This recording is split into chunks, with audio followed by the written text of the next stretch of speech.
ఇసుక అక్రమ తవ్వకాలు అధికార పార్టీ నాయకుల కనుసన్నల్లో యథేచ్ఛగా నిర్వహిస్తున్నారని, నియంత్రించడంలో పోలీసులు, రెవెన్యూ శాఖ అధికారులు ఘోరంగా విఫలమయ్యారని భాజపా నాయకుడు షెట్టిపల్లి విష్ణు విమర్శించారు.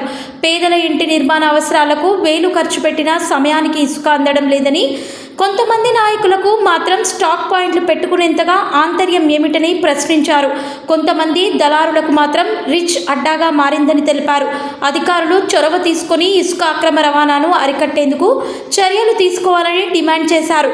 లేకపోతే భారతీయ జనతా పార్టీ యువ మోర్చా అధినాయకత్వం దృష్టికి తీసుకెళ్లి ఉద్యమం తీవ్రతరం చేస్తామని హెచ్చరించారు.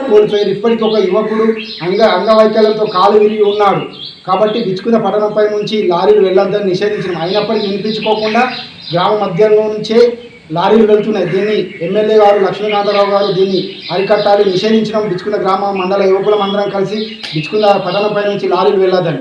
అంతేకాకుండా మీ అధికార పార్టీ నాయకులు గ్రామాలలో ఇల్లు కడితే పర్మిషన్లు ఇవ్వనిస్తలేరు, కానీ ఇల్లు కట్టుకునే వ్యక్తికి ఇసుక పర్మిషన్ ఇస్తలేరు. కానీ మస్కుల తెల్లవారుజామున వందలు ట్రాక్టర్లలో ఇసుక తరలిస్తున్నారు అక్రమంగా.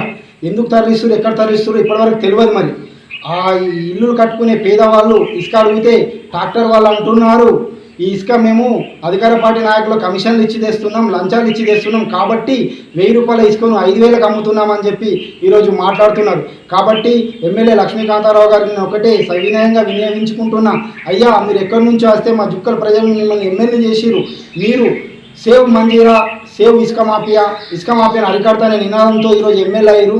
మీ అధికార పార్టీ నాయకులు కమిషన్లు తీసుకొని మరి ఇసుకను నడిపిస్తున్నారు. అది మీకు తెలిసి నడిపిస్తున్నారా, తెలియక నడిపిస్తున్నారా మాకు తెలియదు. ఒకవేళ మీకు కనుక తెలిసే నడిపిస్తే దాన్ని మేము బంద్ చేయడానికి భారతీయ జనతా పార్టీ యువ మోర్చా నాయకులం సిద్ధంగా ఉన్నాం. ఖచ్చితంగా ఇసుక మాఫియాను అరికడతాం.